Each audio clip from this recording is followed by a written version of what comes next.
Hello friend, আজকে বানাবো ডিম কষা। তার জন্য প্রথমে ডিমগুলোকে সেদ্ধ করে নিতে হবে। একটু নুন দিলে তাড়াতাড়ি খোলাটা ছেড়ে যায়। তার জন্য লাগবে পেঁয়াজ কুচি, কড়াইশুঁটি, পোস্ত, চালমগজ, আদা রসুন বাটা।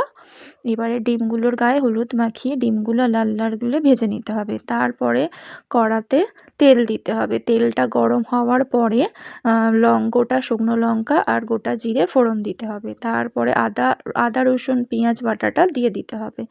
তারপরে লঙ্কা গুঁড়ো, হলুদ গুঁড়ো, জিরে গুঁড়ো সব কিছু দিয়ে ভালো করে কষাতে হবে। যতক্ষণ না গা থেকে তেলটা ছাড়ছে ততক্ষণ কষিয়ে যেতে হবে।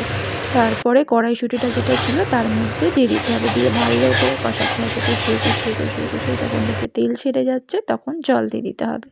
জল দেওয়ার পরে ডিমগুলোকে দিয়ে একটু নেড়ে নেওয়ার পরে যে চালমগজ বাটা ছিল, তারপরে ওর ওপরে যখন একটু হালকা হালকা জলটা মরবে তখন ওই পোস্ত বাটাটা দিয়ে দিতে হবে।